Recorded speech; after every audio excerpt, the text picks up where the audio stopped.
Hello guys, कैसे हैं आप लोग। आई होप आप सब लोग ठीक होंगे। तो आज की वीडियो में हम कवर कर रहे हैं ब्लू इकोनॉमी। ज्योग्राफी का पार्ट है, इम्पॉर्टेंट पार्ट है और ये करंट टॉपिक से रिलेटेड है। चलिए स्टार्ट करते हैं। What is blue economy. सबसे पहले हमें ये समझना होगा कि ब्लू इकोनॉमी होती क्या है और ये किन चीज़ों से रिलेटेड ये बातें करना चाह रहे हैं। तो ब्लू ऑब्वियस है, ब्लू कलर का जो होगा, तो ओशियंस सीज जो भी हैं उससे रिलेटेड हम इस पर बात करेंगे। तो ब्लू इकोनॉमी क्या होता है कि इसमें क्या होगा कि sustainable use of ocean resources for economic growth, improved livelihoods and jobs and ocean ecosystem health. हमारे जो भी ओशन से रिलेटेड हैं, ओशन रिसोर्सेज हैं, उनसे रिलेटेड उनका सस्टेनेबल यूज़ करना, जिसकी वजह से हमारी इकोनॉमिक ग्रोथ हो, इम्प्रूव्ड हो हमारे लिवलीहुड्स, और उसके अलावा जॉब्स का क्रिएशन हो और जो हमारी इन्वामेंटल सिचुएशन है वो इम्प्रूव कर जाए। मतलब जो इकोसिस्टम है हमारा, ओशन इकोसिस्टम है, उसकी जो हेल्थ है, जो आजकल बहुत ज़्यादा ट्रेजिडीज़ हो रही हैं, वो कम हो।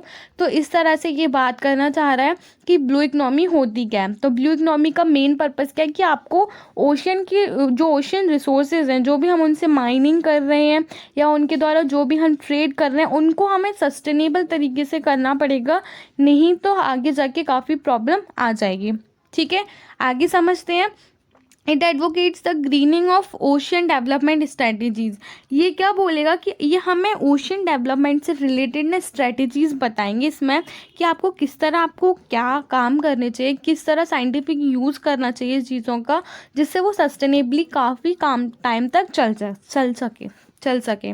ठीक है, तो क्यों करना है, हायर प्रोडक्टिविटी हो हमारी, जिससे हम और हमारा जो ओशन का हेल्थ है उसका हम अच्छे से कंजर्वेशन कर सकें।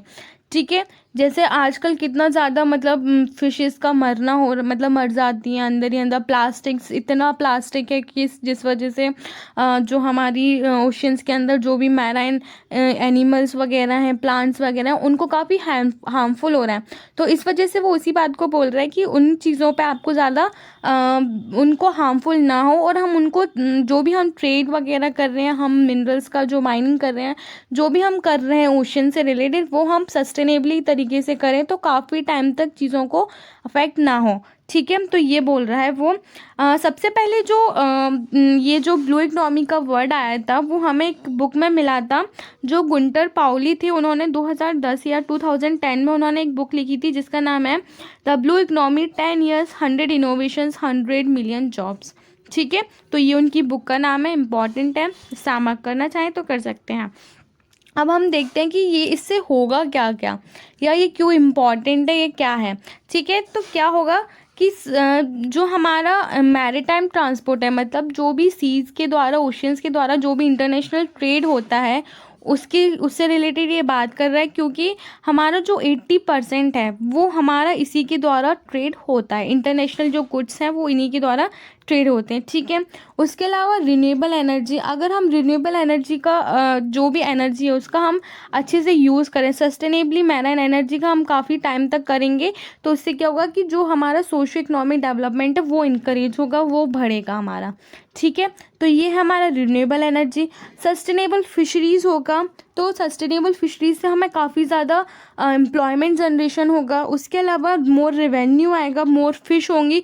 उसके अलावा फिशरीज़ में हमें काफ़ी अच्छा वो एक इकोनॉमिक वो मिल सकता है, ग्रोथ मिल सकता है। ठीक है, तो क्या क्या रिन्यूएबल एनर्जी में काफ़ी हेल्पफुल रहेगा, मैरीटाइम ट्रांसपोर्ट में है, अगर हम सस्टेनेबल फिशरीज़ करते हैं तो यही हमें जनरेशन होगा। उसके अलावा ओशन एंड कोस्टल टूरिज्म है, उससे भी जॉब्स आएंगी, इकोनॉमिक ग्रोथ होगी। तो ये ओशियंस, कोस्टल टूरिज्म, बोटिंग वगैरह, सेफ बोटिंग वगैरह, इस तरह से।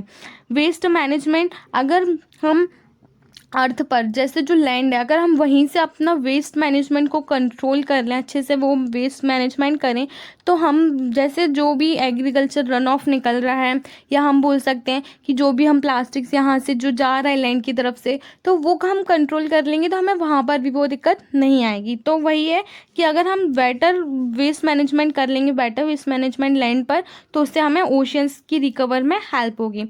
उसके अलावा क्लाइमेट चेंज, तो जो कार्बन सिंक, मतलब कार्बन सिंक का सबसे बड़ा सबसे लार्जेस्ट ऑब्जर्वर कौन है? ये हमारा ओशंस है, ठीक है। तो इस वजह से ये भी एक इम्पॉर्टेंट है। तो हमें ये चीज़ें क्यों पढ़ रहे हैं? क्योंकि ये चीज़ें हमें कंट्रोल करनी पड़ेंगी, इन चीज़ों से ही हमारी ब्लू इकनॉमी काम करेगी, ठीक है। तो आगे देखते हैं हम। उसके अलावा blue economy emphasises on integration of the development of ocean economy. जो ब्लू इकनॉमी है वो ओशन इकनॉमी की, मतलब उन सब चीज़ों को, ओशन इकनॉमी की हेल्प से हम सोशल इंक्लूजन कर सकते हैं, एनवायरमेंट सस्टेनेबिलिटी बना सकते हैं, और इनसे हम एक इनोवेटिव बिजनेस मॉडल कर सकते हैं, ठीक है। तो हमारे लिए ब्लू इकनॉमी बहुत ज़्यादा इम्पॉर्टेंट हो जाती है आज के टाइम पर, क्योंकि ये आजकल ये जो करंट में जो फेसेस हम देख रहे हैं, जो भी चल रहा है हमारे साथ, उसी से रिलेटेड ये बात कर रहा है, ठीक है। एक आपने सस्टेनेबल डेवलपमेंट गोल्स के बारे में सुना होगा। तो जो सस्टेनेबल डेवलपमेंट गोल 14 है, उसमें क्या बोला गया कि ओशन, सीज और मैराइन रिसोर्सेज का हमें सस्टेनेबल डेवलपमेंट करना है। तो ये एक तरीके से जो ब्लू इकनॉमी हम करेंगे, उससे इस चीज़ में भी काफ़ी हेल्प मिलेगी, ठीक है। चलिए देखते हैं नेक्स्ट। अब हम इतना क्यों सोच रहे हैं, हमें क्या करना कि ओशियंस को कुछ होता रहे, क्या होता रहे, हमें क्या करना? नहीं, हमें करना पड़ेगा, क्योंकि हमारा मतलब ये एक करंट फेज़ है जिसकी वजह से हमें काफ़ी प्रॉब्लम्स फेस करनी पड़ रही है, और अगर हम सस्टेनेबिलिटी इस चीज़ को नहीं करेंगे तो धीरे धीरे सब खत्म होता चला जाएगा। तो ये क्या है, एक नेक्स्ट सनराइज सेक्टर है। पहले एक और वीडियो में मैंने एक और सनराइज सेक्टर बताया था, कौन सा बताया था? सेरिकल्चर में बताया था, सिल्क इंडस्ट्री, वो भी एक सनराइज सेक्टर, और एक ये भी सनराइज सेक्टर है, ठीक है। तो ये अर्थ सरफेस का 3/4 को कवर करता है, 97% के अर्थ को कवर करता है, वाटर को कवर करता है, और जो 99% जो लिविंग ऑर्गेनिज्म है या एरिया है वो इसी पर है, ठीक है। उसके अलावा ये बायोडाइवर्सिटी को प्रोटेक्ट करता है। उसके अलावा हमारा जो प्लानेट है उसको कूल करता है, और ये जो हमारा CO2 है, मतलब कार्बन डाइऑक्साइड है, वो ये 30% को कवर करता है, जो एमिशन है उसको सिंक करता है, इसलिए ये इम्पॉर्टेंट है। और उसके अलावा 3 to 5% अपना कंट्रीब्यूट करता है जो GDP है उसमें। तो इस तरह के ये नीड और पोटेंशियल है हमें, जो ज़रूरी है। उसके अलावा ये इकोनॉमिक ग्रोथ में बूस्ट करेगा, कैसे कि अपॉर्चुनिटीज़ और इनकम जनरेशन जॉब्स, हमने जैसा आगे पढ़ा था कि फिशरीज़ में अगर हम अच्छे से करें तो उसमें हमें मिल सकता है इंटरनेशनल ट्रेडेड गुड्स का, वो सब इसमें आ जाएगा, ठीक है। और ये फूड सिक्योरिटी को करेगा, diversification to address new resources for energy, deep sea minerals, इस तरह से, ठीक है। तो ये हमारे लिए, इसलिए हमें ब्लू इकनॉमी को पढ़ना ज़रूरी है, और इसकी आज के टाइम में ये हमारी ज़रूरत है, ठीक है। अब हम नेक्स्ट देख लेते हैं कि चैलेंजेस क्या क्या हैं। तो चैलेंजेस भी काफ़ी ज़्यादा हैं, और उनको सॉल्व भी करना हमें पड़ेगा। उसी के लिए गवर्नमेंट कुछ इनिशिएटिव्स भी लेकर आई है, जो हम आगे देखेंगे, ठीक है। तो क्या है, सबसे पहले हम देखते हैं कि थ्रेट ऑफ सीबोर्न, जो भी पायरेसी है, आर्म रॉबरी है, जो भी इंटरनेशनल जो हो रहे हैं आजकल केसेस, वो भी इसी से होता है। और आर्म्स का drug, maritime terrorism, human trafficking, तो ये सब क्या है, ये हमारे चैलेंजेस हैं, ठीक है। उसके अलावा नेचुरल डिज़ास्टर लाइक सुनामी आती रहे, सुनामी, साइक्लोन्स, ह्यूरिकेन्स, फ्लड्स, इनके लिए हमें कुछ ऐसे इनिशिएटिव्स निकालने पड़ेंगे जिनको हम, अगर आती है तो हम उसके लिए कैसे प्रिपेयर रहें। तो वो सब क्या जो भी इनिशिएटिव्स हैं वो देखेंगे। मैराइन पोल्यूशन, जो भी एग्रीकल्चर रन ऑफ होता है, जो भी वहाँ से जब हम एक्सेसिव यूज़ करते हैं न्यूट्रिएंट्स का, तो वो वहाँ से बहकर ऑब्वियसली रिवर्स में जाएगा, सीज में जाएगा, पॉन्ड्स में जाएगा, ओशंस में जाएगा। तो वो बोल रहा है कि जो भी न्यूट्रिएंट्स हैं वो सब इसी में आते हैं। तो ये भी एक तरीके से क्या है, हार्मफुल है ओशंस के लिए। जो भी मैराइन डेब्रिस है, जैसे कि प्लास्टिक्स वगैरह, पॉलीथीन्स वगैरह, ये सब। उसके अलावा over exploitation of mineral resources का मैराइन रिसोर्सेज का बहुत ज़्यादा ओवर एक्सप्लॉयटेशन करना, वो भी एक तरीके से हार्मफुल है। किसी भी चीज़ को आप एक हद से ज़्यादा कर दें तो वो कहीं ना कहीं हमें ही अफेक्ट करती है। तो वही है कि इलीगल, अनरिपोर्टेड और अनरेगुलेटेड एक्सट्रैक्शन करना मैराइन रिसोर्सेज का। क्लाइमेट चेंज, अब क्या होगा कि क्लाइमेट चेंज का इम्पैक्ट भी, जैसे कि सी टेम्परेचर में चेंज होना, एसिडिटी चेंज होना, थ्रेटन मैराइन लाइफ को। तो ये मैन मेड प्रॉब्लम, जैसे कि ऑयल स्पिल होने लगा है, क्लाइमेट चेंज, अनस्टेबिलिटी, तो ये सब एक चैलेंजेस हैं जिनको हमें फेस करना है, और उनके लिए एक इनिशिएटिव्स लेकर आने हैं जिसकी वजह से हमें आगे वो सब प्रॉब्लम फेस ना करना पड़े। तो यही एक सस्टेनेबल यूज़ बोल रहा है, ठीक है। तो नेक्स्ट देख लेते हैं कि कौन कौन से इनिशिएटिव्स लेकर आई है गवर्नमेंट। तो क्या है, Indian orbit task force on blue economy for sustainable development. जो ये वाला जो टास्क फोर्स है वो दो गवर्नमेंट के द्वारा लिया गया है 2020 में, ठीक है। जो भी जॉइंट इनिशिएटिव्स होंगे वो इसमें लिया जाएगा, ठीक है। एक सागरमाला प्रोजेक्ट है, बहुत ज़्यादा इम्पॉर्टेंट भी है और फेमस, मतलब भी करंट का टॉपिक है, ठीक है।